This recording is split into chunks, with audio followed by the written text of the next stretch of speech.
Welcome to week 1 of the Boost Your Happiness Challenge. My name is Alen Stellian, your midlife mentor and the creator of this course.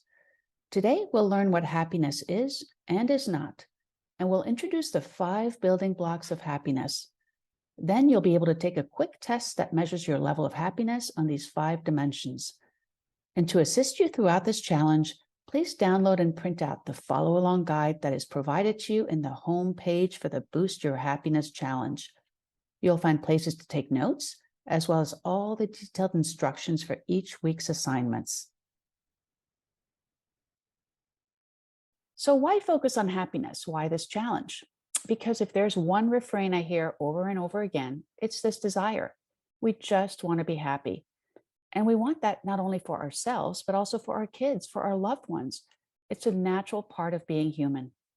The problem is, many of us have no idea how to get there. Now, I've been studying happiness for many years, and there's been so much great research on the subject. And it's clear to me that most of us don't understand what happiness is, which makes it difficult to figure out how to get more of it, right? So I decided I had to tackle this big question. How do I help the women I serve become happier? It's a big question. It's a weighty one, but so critical to us living our best lives. Luckily, one of my own superpowers is simplifying complex topics into common sense, step-by-step approaches. So that's what I did with this question too. And the result is a 6-week challenge. Now, I hope you'll carve out the time and space to take this journey with me. The truth is, we don't sit down often enough and think about how we are living. We may complain about our lives and bemoan our struggles, or we may rejoice at a stroke of good luck and savor small joys. But too often we let our lives lead us. We continue to spend more time planning our annual vacations than we spend planning our lives. This has to change. And this challenge is a first step. So do this for you. Let's begin our journey to happiness, starting with a better understanding of what happiness is and is not. Happiness is often confused with pleasure, but it's not the same. We can and should enjoy pleasurable activities as part of enjoying a full life, like taking a walk with our dog, watching a favorite TV show, getting a wonderful massage, savoring a slice of chocolate cake, getting a compliment on a new dress, sharing a hug, enjoying a beautiful sunset. But the pleasure we get from these experiences is temporary and cannot be sustained. They are a joyful part of life, but do not equate to the sum total of happiness. Now, a lot of research has been done on money and happiness, and the results are clear and consistent. Once we have enough money to meet our basic needs for food, shelter, healthcare, and safety, more money does not lead to more happiness. Data shows going from earning less than $20,000 a year to making more than $50,000 makes you twice as likely to be happy. Yet, once you surpass $90,000, there's not much change in your happiness level. So why is that? Well, there's a concept at play called hedonic adaptation. Let's say you're already meeting your basic needs and you get a large raise. In the short term, you're excited and feel happier. Maybe you buy yourself a new car. Maybe you start treating yourself to a daily fancy coffee. But over time, you adjust to the car and to the coffee. That's your new normal. And your happiness level returns to where it was before the raise. This is true especially for material goods. The truth is, as humans, it's very hard for us to stay satisfied. We adjust to new circumstances. That is the concept of hedonic adaptation. Now, if you do get a windfall, again, past the point where you've already met your essential needs, research suggests there are ways to use that windfall that will increase your chances at boosting your happiness. First, spend it on experiences rather than things, whether it's taking a cooking class or going on a dream vacation. The memories you create from these experiences have been shown to linger much longer than the positive feelings about material goods. The second way to spend money in a way that boosts happiness is to spend it on others rather than yourself, whether that means buying a special gift for a friend or donating to a charity. That's because giving to others makes us feel good about ourselves. But overall, just remember, in general, once your essential needs are met, Money is not the ticket to happiness. Now, even if you do everything possible to boost your happiness and you succeed, happiness is not something you arrive at and then you're done. Time to celebrate. It takes effort and perseverance through intentional practices and habits, not only to reach a higher level of happiness, but then to sustain that level. It is through that conscious striving day in, day out that you boost your happiness. And what brings you happiness is sure to change as you move through the chapters of your life. That's why increasing your happiness is not a one and done task, it's a lifelong endeavor. And happiness is not the end goal. Now I'm going to really confuse you, right? I mean, you might ask, isn't that the whole point of this challenge to boost happiness? So let me explain. This may seem subtle, but it is important. What I'm saying is that happiness is not something you can directly pursue, not as a goal in itself. Think about it. If I told you to work on being happy, how would you actually do that? The natural tendency would be to say, oh, okay, from now on, I'm going to do only things that bring me joy and ease, that make me smile and feel good. Sounds like a pretty good life, right? Well, here's the problem. It's not realistic because life is messy. It's full of ups and downs, pleasure and pain. That is the reality. Okay, let's suspend disbelief for a moment and imagine that you've succeeded and your days are now endless pleasure and fun. The truth is, after a few days or weeks, maybe months, you'll get tired of this kind of life. You'll feel that something is missing because it is. Your life will lack depth and meaning, and you'll end up feeling empty because you'll be going after pleasure. And as I explained before, pleasure is not the same thing as happiness. And to be honest, do we really want a life that's sunshine and rainbows all day long? Do we really want a life of nonstop joy and fun? How would we even know joy without pain? As Carl Jung said, even a happy life cannot be without a measure of darkness. And the word happy would lose its meaning if it were not balanced with sadness. A full life, a real life, a human life includes the whole range of emotions. Jung was right. Joy, love, pride, courage, yes, but also sadness, anger, disappointment, and fear too. Who do you think enjoys a warm, sunny day more? The person coming out of a cold, gray winter, or the one who lives in warm, sunny weather day in and day out?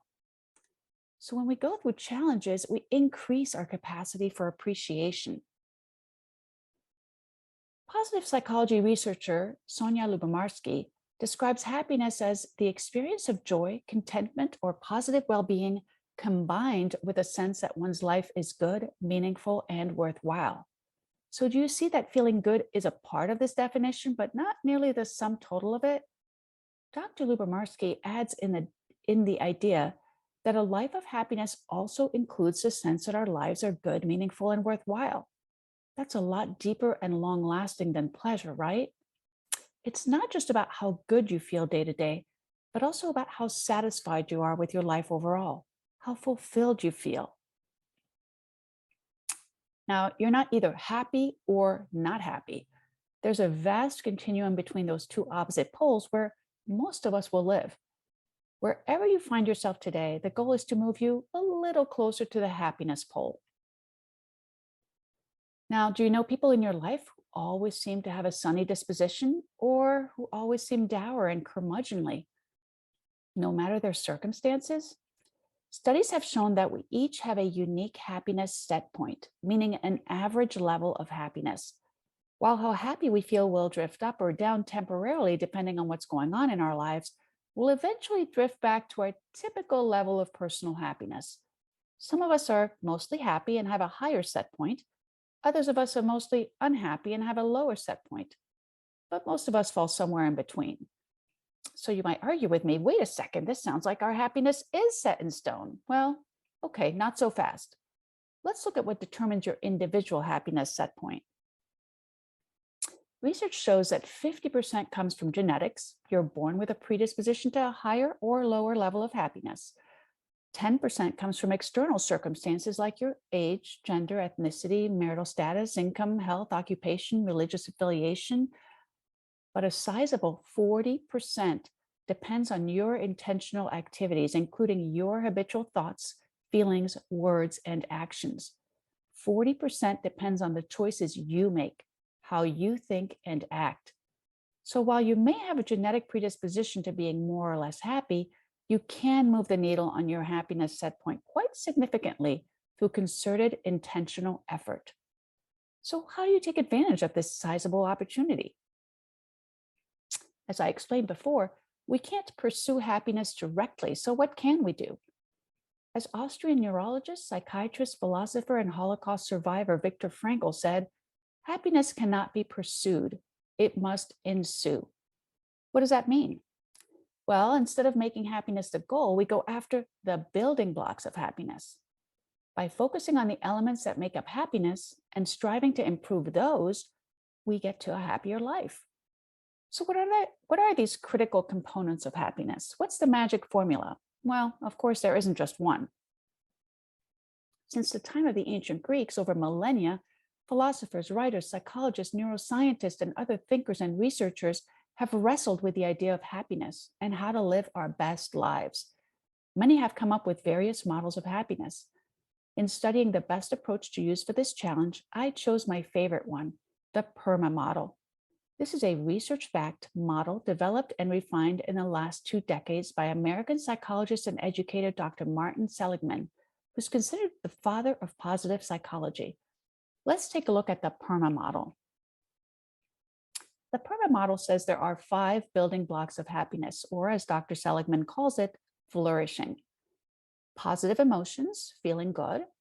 Engagement, being completely absorbed in activities. Relationships, being authentically connected to others. Meaning, leading a positive existence. Achievement, having a sense of accomplishment and success. We'll be digging into each of these building blocks in a lot more depth during this challenge. For now, here is this week's assignment. Find out how you rate on the PERMA dimensions by taking an easy 2-minute online test.